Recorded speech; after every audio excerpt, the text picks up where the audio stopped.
రాష్ట్రంలో ఉద్యోగుల డిమాండ్ల సాధనకు ఏపీ ఎన్జీఓ సంఘం కృషి చేస్తుందని ఏపీ ఎన్జీఓ రాష్ట్ర అధ్యక్షులు కన్నాటి వెంకట శివారెడ్డి, రాష్ట్ర ప్రధాన కార్యదర్శి ఆలపర్తి విద్యాసాగర్లు పేర్కొన్నారు. కాకినాడ జిల్లా ఎన్జీఓ అసోసియేషన్ కార్యవర్గ సమావేశం సోమవారం ఎన్జీఓ భవన్లో జిల్లా అధ్యక్షులు జి రామ్మోహన్ రావు అధ్యక్షతన జరిగింది. ఈ సందర్భంగా వారు మాట్లాడుతూ జిల్లాలో సంఘ స్వంత భవనాలు నిర్మించేందుకు కృషి చేస్తామని అన్నారు. ఉపాధ్యాయ, ఉద్యోగ, విశ్రాంత ఉద్యోగుల పీఆర్సీ, ఐఆర్, డీఏ బకాయిలు విడుదల కొరకు ప్రభుత్వంతో చర్చలు జరుపుతున్నామని అన్నారు. ఉద్యోగుల డిమాండ్ల పరిష్కారానికి ప్రభుత్వం సానుకూలంగా ఉందని చెప్పారు. కాకినాడ రాబోయే ఉద్యమాలకు ఉద్యోగులు తమ సహకారాన్ని అందించాలని కోరారు.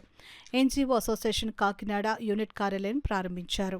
అనంతరం అసోసియేషన్ నాయకులను ఘనంగా సన్మానించారు. రాష్ట్ర ఉపాధ్యక్షుడు పసుపురెడ్డి శ్రీనివాస్, జిల్లా అధ్యక్షుడు గుద్దటి రామ్మోహన్ రావు, కార్యదర్శి పేపకాయల వెంకటకృష్ణ, మట్టపర్తి వెంకటేశ్వరరావు, ఉపాధ్యక్షులు పాలపర్తి మూర్తిబాబు, సారెళ్ల చంద్రరావు, పి రాజ్బాబు, కేవీఎన్వి ప్రసాద్, పి పాండురంగారావు ప్రసాద్, వి కమల, మాజీ నాయకులు ఆచంట రామారాయుడు, బూరిక ఆశీర్వాదం, పలు ప్రభుత్వ విభాగాలు, ఎన్జీఓ అసోసియేషన్ అధ్యక్ష కార్యదర్శులు తదితరులు పాల్గొన్నారు.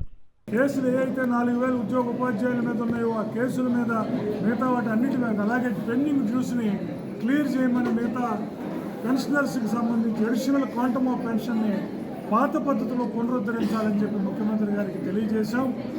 ఈ సందర్భంగా రాష్ట్ర ప్రభుత్వోద్యోగులందరికీ చెప్తున్నాం, సంఘం మీ యొక్క సమస్యల్ని, డిమాండ్ని రాష్ట్ర ప్రభుత్వం దృష్టికి తీసుకువెళ్ళడంలో, రాష్ట్ర ముఖ్యమంత్రి గారి దృష్టికి తీసుకువెళ్ళడంలో సమర్థవంతంగా ఉంది. ఫైనాన్స్ మినిస్టర్ కానీ, ఫైనాన్స్ సెక్రటరీ గారు కానీ వీటన్నిటినీ పరిశీలించి న్యాయం చేస్తామని చెప్పారు.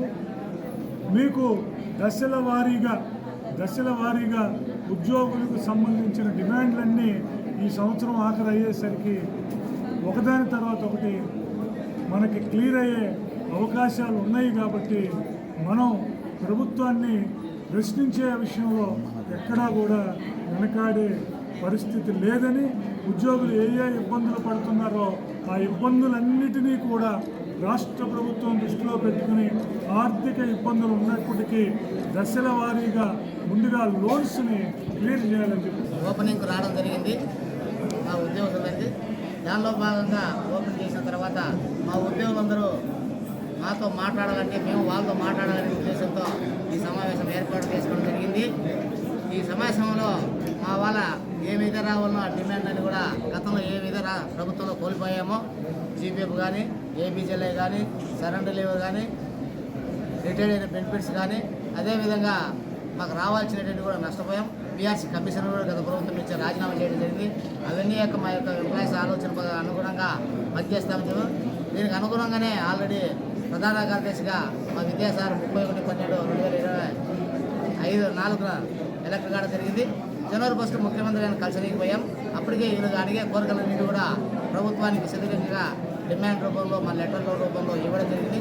ప్రభుత్వం కూడా సానుకూలంగా ముఖ్యమంత్రి గారు చంద్రబాబు నాయుడు గారు వినడం జరిగింది. ఆ దిశగా మా సమస్యలు తీరుతాయని ఆలోచిస్తున్నాం. ఆ దిశగా మేము కూడా ప్రయత్నం చేయాల్సిన బాధ్యత ఉంది. ఆ దిశగా ప్రయత్నం చేస్తామని తెలియజేస్తున్నాం.